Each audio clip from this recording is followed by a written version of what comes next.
téléspectateurs, vous êtes notre. Nous voici encore pour ce rendez-vous qui va essayer de décortiquer les informations qui circulent sur la toile. Là, nous allons parler de l'agenda de l'ex-président de la République démocratique du Congo qui séjourne dans la ville volcanique de Goma depuis le 25 mai dimanche 2025. Et nous sommes sur ce plateau avec notre consultant qui va nous donner la matière pour ces jours. C'est M. Nikes Kibelbel. Et nous sommes en train de lui souhaiter bienvenue sur notre plateau et bonjour. Bonjour et merci. Mesdames et messieurs, je viens de les dire. Alors, M. Nikes Kibelbel, vous avez peut-être lu ou vous avez une information sur l'agenda qu'a donné l'ex-président de la République démocratique du Congo. Qu'est-ce que vous en dites?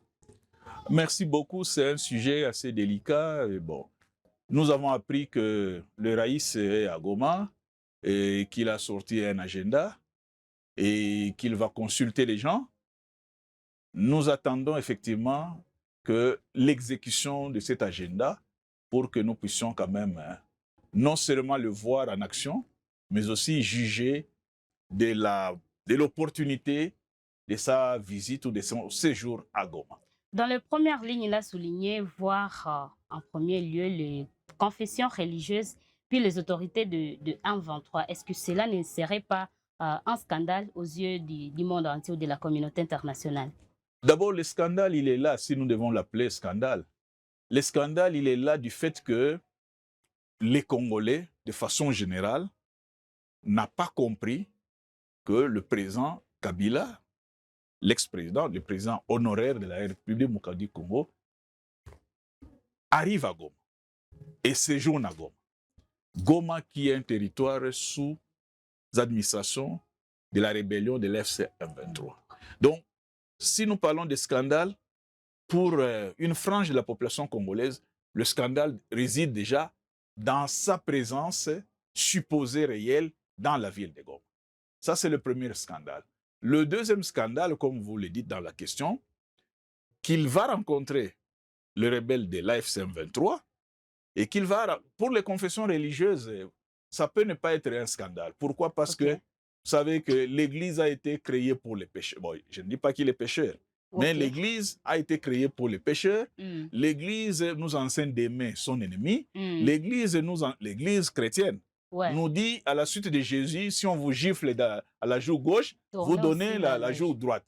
Donc, pour les confessions religieuses, ça, ce n'est pas un scandale. C'est même dans la mission prophétique de l'Église, de rencontrer tout le monde, d'écouter tout le monde.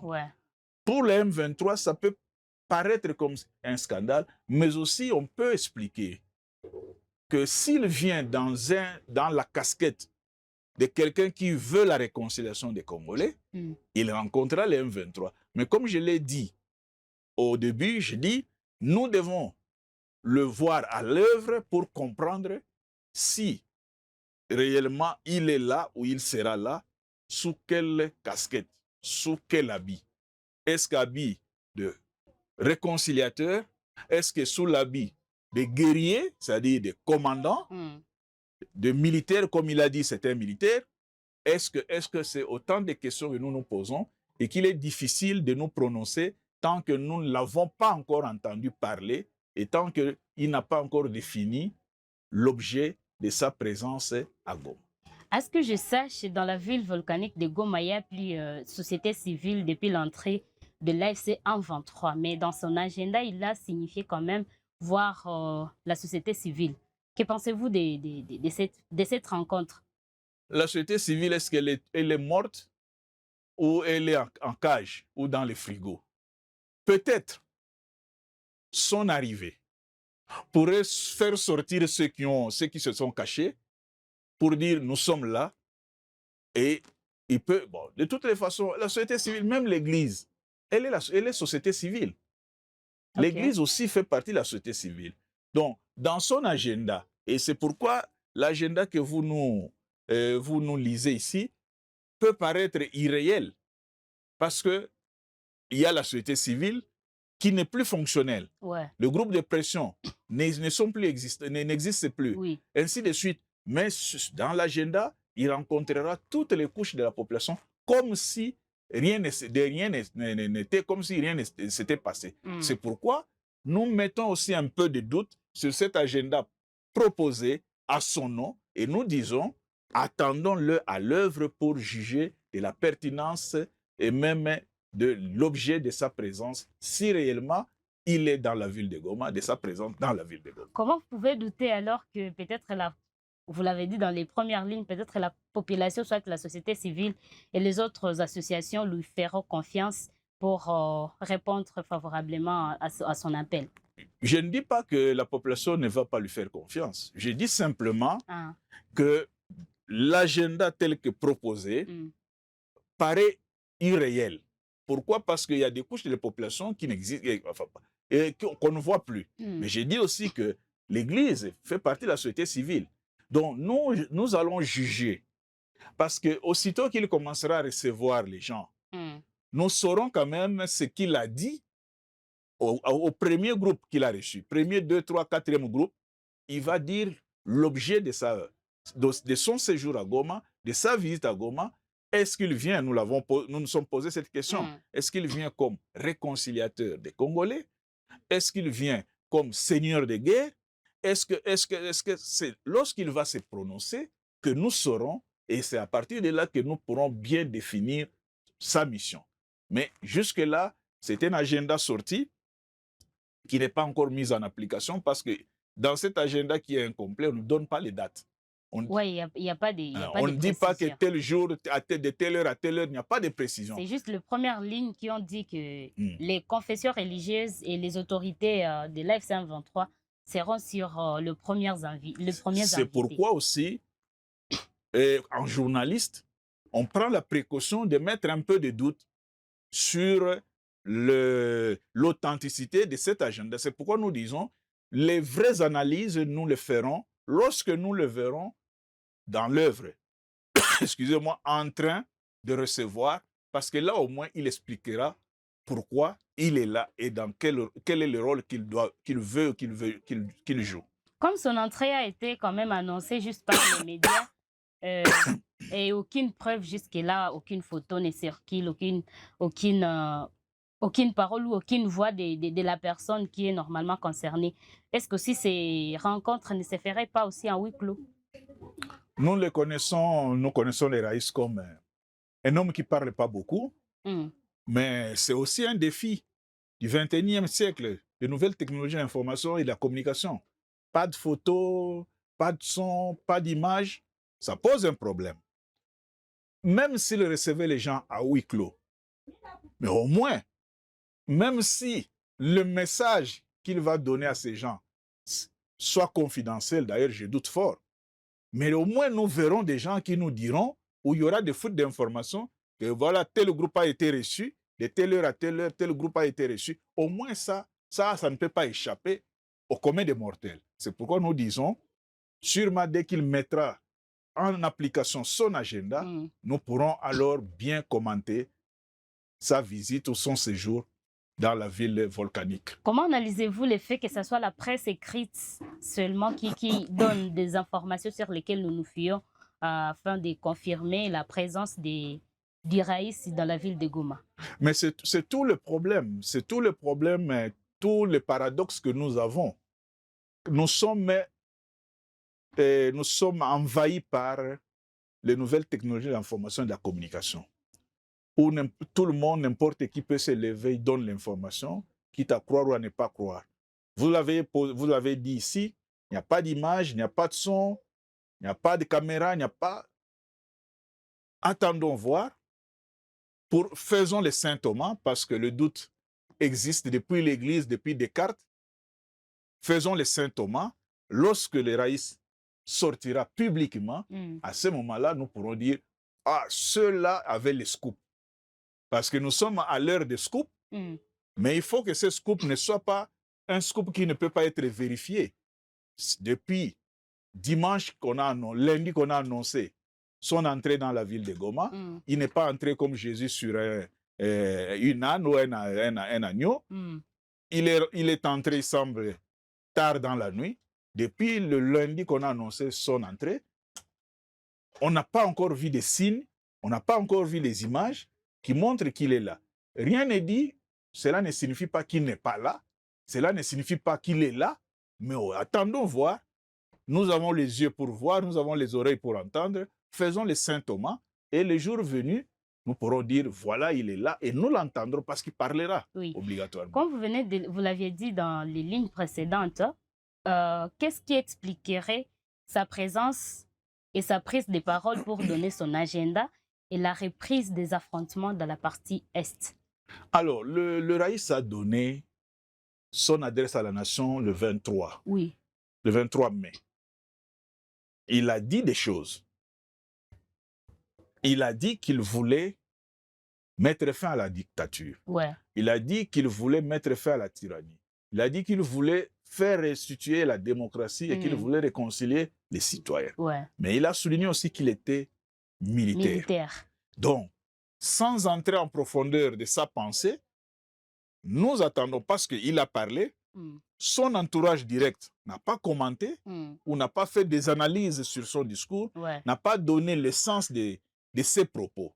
Alors, nous attendons, s'il est à Goma, s'il prend la parole, il l'expliquera, s'il est venu, comme nous l'avons dit au départ, comme réconciliateur, c'est-à-dire écouter tout le monde, prendre les doléances, tout le monde, y compris les M23, et nous dire ce qu'il en fera. S'il est venu comme réconciliateur, nous le saurons. S'il est venu aussi pour prendre la tête de la rébellion, il nous le dira. Donc, ne lui prêtons pas les intentions, attendons jusqu'à ce qu'il nous dise effectivement ce qu'il... Parce que imaginez même qu'après un mois, il n'ait pas parlé et nous le voyons, par exemple, en Afrique du Sud. Tout ce que nous aurons pu dire ici serait en vain. Est-ce que la levée des immunités par le Sénat ne serait pas un piège ou soit une intimidation pour faire sortir le Raïs de son silence, tellement il était silencieux depuis les accusations portées par les gouvernements à son égard? Alors, c'est pas une intimidation, parce qu'on ne peut pas dire que c'est bon. Ça peut être une stratégie. Mais cette levée de l'immunité, c'est fait, comme j'ai dit, c'est une sollicitation, une demande de l'auditorat général, de l'auditorat militaire, sur base des faits. Malheureusement, vous et moi, on n'a pas vu les faits mis à sa charge. Oui. Alors, si c'est une stratégie qui a poussé les Raïs à sortir de son silence, si c'est une stratégie, c'est qu'on l'a réussi. Mais il ne faut pas prendre ça comme une simple stratégie, parce que le Sénat autorise l'auditorat militaire, c'est-à-dire le parquet militaire, à mener des enquêtes, non pas à mener des enquêtes, mais à juger les sénateurs à vie. Donc ce n'est plus une blague, c'est une affaire sérieuse. Pourquoi? Parce qu'en principe, on lancera un mandat contre lui. D'abord, une invitation pour qu'il réponde devant l'auditeur général. S'il ne vient pas, 2, 3 invitations après, naturellement, on lancera un mandat. Donc, ce n'est pas de la blague. C'est une affaire sérieuse qui peut se régler, soit politiquement. C'est-à-dire, les politiques se mettent autour d'une table. On dit, bon, on retire cette plainte. Ça peut se régler diplomatiquement. La diplomatie joue son rôle en disant, bon, écoutez, nous sommes dans la logique d'une paix durable, mettons ça de côté. Comme ça peut se résoudre juridiquement ou de façon judiciaire, c'est-à-dire le parquet continue son enquête. Donc, rien n'est impossible, rien ne dit que l'enquête va aboutir, donc le procès va aboutir, rien ne dit aussi qu'on peut arrêter en mi-chemin. C'est pourquoi nous disons, d'ailleurs c'est parmi les réponses que je vous ai données, s'il vient en réconciliateur, si son option est d'arrêter avec les armes, de réconcilier les Congolais, ça s'entra dans l'actif de ce qu'il fait. Mais s'il vient en seigneur de guerre, en commandant de la rébellion, bien sûr, ça va accentuer les poursuites. Donc, il faut encore prendre du temps pour comprendre. En fait, tant qu'il n'a pas parlé, nous sommes dans les spéculations. Et les spéculations peuvent ne pas être vraies.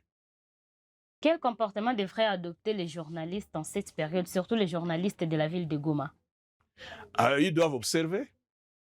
Ils doivent observer. Ils doivent interroger leurs sources, des sources fiables, mais surtout, ils doivent observer. Observer ce qui se passe dans la ville, Mm. puisque nous parlons des Raïs, voir si réellement les Raïs est là. Il y a un média qui a publié que les Raïs est là, il est à l'hôtel Pyramide, tout ça. Les journalistes qui sont à Goma, ils peuvent aller vérifier à l'hôtel Pyramide. Ouais. Mais le Raïs n'est pas n'importe qui. S'il est dans un hôtel, il y aura un détachement, une unité de sécurité. Malgré cette peur, quand même, il peut y aller, les journalistes. Malgré cette peur, parce que il ne peut pas être là sans protection ou soit sans délégation. Mais est-ce que les journalistes auront accès? Non, mais les journalistes se promènent à la recherche des informations. Ouais. S'il arrive devant l'hôtel, parce que généralement, dans un hôtel, l'accès, il est libre. Il est libre plutôt. S'il arrive devant l'hôtel, s'il trouve un détachement de militaires, il comprendra. Ouais. Il posera aussi, c'est pas seulement avoir les détachements et comprendre, mais poser aussi des questions. C'est sûr. C'est depuis quand et c'est quoi tout ça, ainsi de suite. Bon, à ce moment-là, avec ses sources, il pourra tirer la conclusion sur ce qu'il doit donner à ses lecteurs, à ses auditeurs, à ses téléspectateurs, ainsi de suite. Donc, le journaliste qui vit dans la ville de Goma, actuellement, il doit se promener, il doit être curieux parce que le premier travail du journaliste, c'est le regard, les yeux. Il doit être curieux, il doit être regardant, il doit être observateur. Et lorsqu'il aura observé et vu, comme disait Jésus, je suis venu, donc il doit d'abord circuler. J'ai vu, il doit voir, et j'ai vécu. Les scènes qu'il pourra voir à la porte de cet hôtel, si cet hôtel existe, ça c'est de un, prouver l'existence matérielle de cet hôtel, les situer géographiquement. Maintenant, voir si réellement il y a des activités extraordinaires à cet hôtel, notamment la présence des services de sécurité, tout ça, ainsi de suite. Tout ça, ça donne la conviction du journaliste qu'il y a quelque chose qui se passe. Et si on lui refuse l'accès, il peut aussi arriver, pas à conclure que les Raïs est dans cet hôtel, mais à mettre des hypothèses. Pourquoi on me refuse l'accès? Qu'est-ce qu'on cache dans cet hôtel? Donc on peut, et alors là, il peut utiliser les conditionnels. Est-ce qu'on peut conclure que les Raïs seraient dans cet hôtel? C'est pourquoi on refuse l'accès. Donc voilà un peu les comportements du journaliste. Mais dans le programme que vous avez là du Raïs, les fameux programmes, il va aussi recevoir la presse. Donc, il faut que la presse attende. Mais au lieu d'attendre, la presse d'abord doit savoir si réellement les Raïs est à Goma. Comment expliquer la coïncidence de la reprise des affrontements dans le Walikale avec la présence du Raïs dans la ville volcanique de Goma? Alors, ça, c'est toujours des problèmes assez complexes à expliquer. Parce que d'abord, sur la présence de Raïs, vous et moi, nous mettons le doute en attendant qu'il parle. Mais cela va nous expliquer, va éclairer si le Raïs est venu comme réconciliateur ou s'il est venu comme un commandant des opérations. Alors, la reprise des affrontements dans le Walikale, les affrontements, souvent, il y a beaucoup de faits.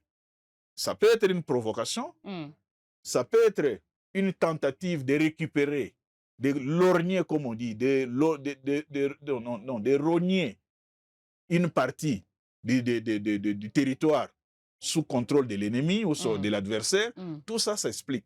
Mais mettre les affrontements de Walikale en coïncidence avec l'arrivée du Raïs, nous pouvons dire deux choses. Si le Raïs vient pour prendre la tête de la rébellion, alors là, c'est un signal fort pour le gouvernement congolais. En disant, bon, écoutez, le Raïs a dit qu'il est militaire, voilà, dès qu'il arrive, les affrontements reprennent. Mais ça peut être aussi une stratégie de l'ennemi. Les FARDC peuvent aussi attaquer en disant, nous attaquons pour montrer que le Raïs est venu pour faire la guerre. Ça, si nous nous mettons, c'est une analyse, si nous mettons du côté de ceux qui accusent les FARDC de violer, de cesser les feux. Mais si nous nous mettons aussi du côté de l'ennemi peut aussi provoquer en disant, Kinshasa a ordonné au FARDC d'attaquer parce que pour justifier que le Raïs est venu pour faire la guerre.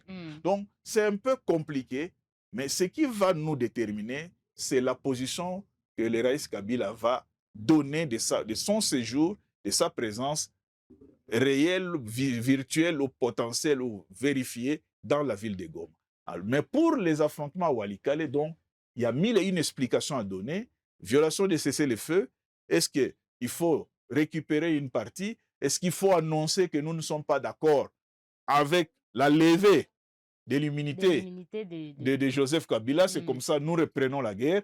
Est-ce qu'il faut dire que nous ne sommes pas d'accord parce qu'à Doha, les choses ne marchent pas très bien? Donc, il y a autant d'explications à donner, surtout que jusque-là, il n'y a aucun communiqué des deux côtés qui accuse l'une ou l'autre partie de violer les cessez-le-feu. Voilà. Alors, est-ce que ça ne serait pas peut-être une occasion pour Corneille Nangaa, qui est le coordonnateur de l'F-123, partant des propos de l'ex-président de la République, parce qu'il a souligné aussi que les pouvoirs ou les régimes en place, il a quand même donné une certaine qualification qui n'est pas bonne à ces régimes, qui coïncidait avec les mots que disait Corneille Nangaa. Donc, ils ont un objectif de renverser le pouvoir de Kinshasa. Est-ce que cette reprise avec son arrivée ne serait pas peut-être une façon de confirmer à la population que la guerre va continuer jusqu'à Kinshasa? Alors, nous restons toujours dans cette soif-là. Cette soif de confirmer son arrivée. Cette soif, c'est une double soif. Cette soif, après avoir confirmé son arrivée, cette soif de nous dire il est venu faire quoi? Vous voyez, s'il nous dit qu'il est venu comme commandant pour prendre la tête de la rébellion, alors effectivement, la reprise des affrontements, c'est un signal pour Kinshasa, pour dire à Kinshasa, écoutez, le Raïs est venu comme commandant, la guerre reprend et objectif est qu'il s'en gagne au Kinshasa. Vous voyez, ça c'est ce que nous dirions s'il nous dit qu'il est venu comme un commandant. Mais s'il nous dit qu'il est venu comme pacificateur, comme un faiseur de paix, on ne va pas lui coller la reprise des affrontements. C'est comme ça que nous sommes un peu... Il est difficile de donner une position plus ou moins claire sur ce qui se passe sur le front tant que lui ne s'est pas prononcé. Mais on peut utiliser sa présence supposée pour reprendre. Parce que si les FRDC reprenaient, j'utilise les conditionnels, si l'initiative de reprendre les affrontements venait des FRDC, les FRDC peuvent aussi dire non, le Raïs est venu, effectivement, c'est lui qui a demandé au M23 pour ça. Mais il faut maintenant prouver que le Raïs, dans ses dires, il fait partie du M23. Ça, c'est une chose. Si le M23, si c'est le M23 qui a attaqué le premier, le M23 a mille et une explications à donner aussi, en disant, bon, écoutez, les FRDC nous ont attaqués parce qu'ils disent que le Raïs est venu pour nous. Parce que vous savez aussi que ce que le Raïs va nous dire, va dire à la population, s'il vient pour le M23, il faudra retoucher aussi la structure du M23. Comprenez? Donc, s'il vient pour pacifier, alors le M23 FC va rester intact comme il est là, et peut-être il prendra des contacts comme la Senko SCC l'avait fait à l'époque, et puis nous verrons la suite. S'il se mettait à la tête de la rébellion, ce qui serait une erreur de sa part, partant des accusations qu'ont portées Kinshasa à sa personne? Alors, d'emblée, nous dirons que ça sera une grosse erreur, d'emblée. Quelles que soient les explications. Pourquoi? Parce que il a été président de la République démocratique du Congo pendant 18 ans. Il a été commandant suprême. Aujourd'hui, s'il prend la tête de la rébellion se bat contre qui? Contre Kinshasa. Contre le pouvoir en place. Contre le pouvoir en place. Mais le pouvoir en place a un commandant suprême. Sur les FRDC, les affrontements dans la ville de Goma, ce n'était pas... Bon, c'est vrai, c'était contre le pouvoir en place, mais c'était contre les FRDC. Vous comprenez? Les morts, c'était les FRDC. Donc, lui qui a dirigé les FRDC, combattre les FRDC pour chasser le pouvoir en place, à moins qu'il demande aux FRDC de déposer les armes ou de venir les rejoindre, ce qui n'est pas aussi facile. Donc, au fait, nous sommes dans une confusion ou dans une obscurité intellectuelle tant qu'il ne se sera pas prononcé. C'est pourquoi il est très important ou urgent même pour qu'il se prononce et à partir de là, nous pouvons faire des analyses. Mais tant qu'il ne s'est pas encore prononcé, ne lui prêtons pas des intentions parce que ça peut être de mauvaises intentions comme ça peut être de bonnes intentions. C'est pourquoi prenons encore notre mal en patience. Alors, un mot de conclusion avant de quitter ce plateau, M. Nkezi. Un mot de conclusion au regard de notre thème d'aujourd'hui. Si le Raïs est à Goma, il est mieux qu'il se manifeste et comme vous avez le programme, qu'on nous donne le programme dans les détails pour que nous puissions comprendre pourquoi il est là. Parce que comme j'ai dit, il peut être animé de très bonnes intentions et ne lui mettons pas de très mauvaises intentions. Observons, mais nous supposons et surtout nous voulons qu'il reste le Raïs pour une paix et une réconciliation de la République démocratique du Congo.